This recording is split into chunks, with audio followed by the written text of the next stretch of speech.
खबर आ रही है असलम मुखिया साहब जो हमारे स्टेट सेक्रेटरी थे और पार्टी के गोपालगंज के बाई इलेक्शन के कैंडिडेट भी थे, उनकी हत्या की खबर आ रही है।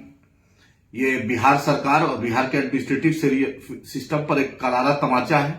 पिछले महीना हमारे आरिफ जमाल साहब को, जो डिस्ट्रिक्ट कन्वीनर सीवान थे पार्टी के, उनको मार दिया गया, फिर असलम साहब को मार दिया गया। आखिर नीतीश हुकूमत से हम पूछना चाहते हैं कि कितने असलम, कितने आरिफ, कितने आदिल, कितने अख्तर को आप लीजिएगा जान? आखिर आपका एडमिनिस्ट्रेटिव सेटअप क्या है?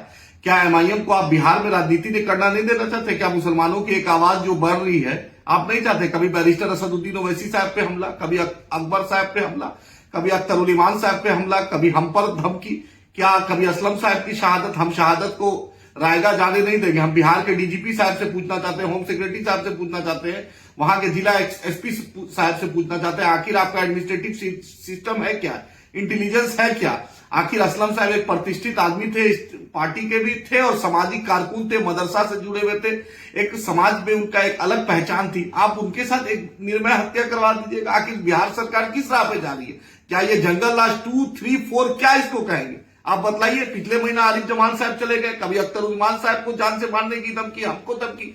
क्या हम इस देश में हमें रहने का अधिकार? याद रखिएगा, हम डरने वाले नहीं है।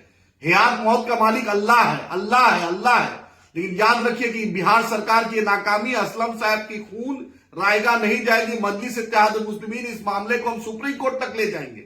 हम home ministry Delhi, home ministry Patna को भी हमने रिक्वेस्ट किया था सिक्योरिटी के लिए, अख्तरुल ईमान साहब के लिए, कोई जवाब नहीं। यही क्या आप चाहते हैं? मुसलमानों की लाश पे आप राजनीति करना चाहते हैं?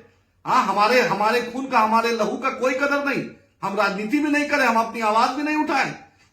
हम असलम साहब के कातिलों को बिहार सरकार से अनुरोध है, जल्द से जल्द पकड़े, 24 घंटा के अंदर पकड़े। बैरिस्टर असदुद्दीन ओवैसी साहब, अख्तरुल ईमान साहब गोपालगंज आ रहे हैं और हम उनकी शहादत को, आरिफ जमान साहब की शहादत को हम उसको जाने नहीं देंगे, उसको बर्बाद होने नहीं देंगे। इंशाअल्लाह ताला मजलिस इत्तेहादुल मुस्लिमीन जद्दोजहद करेगी और मुसलमानों और मजलूमों की आवाज बिहार में जिंदा रहेगी और हम जद्दोजहद करेंगे। हम असलम साहब के पूरे परिवार के साथ हैं। नीतीश जी से आपसे अनुरोध करते हैं, आप वक्त के मुख्यमंत्री हैं। हम डीजीपी साहब से, होम सेक्रेटरी साहब से अनुरोध करते हैं कि आप अपराधियों पर अंकुश लगाइए। बिहार में जो निर्भय हत्या हो रही है, इस पर अंकुश लगाइए। हम जद्दोजहद करेंगे और हम कल बैरिस्टर साहब भी आ रहे हैं, अख्तर साहब भी आ रहे हैं और इंशाअल्लाह ताला हम इस मुद्दे को सीएम, गवर्नर, चीफ सेक्रेटरी और होम सेक्रेटरी के बाद में उठाएंगे। हम चुप नहीं रहने वाले। एमआईएम के कभी कारकुन से गुजारिश है, आप आइए गोपालगंज, हम उनके साथ खड़े हैं, उनके परिवार के साथ खड़े हैं। इंशाअल्लाह ताला अल्लाह उनको जन्नतुल फिरदौस में आला से आला मुकाम दे और हम उनके साथ, उनके परिवार के साथ खड़े हैं।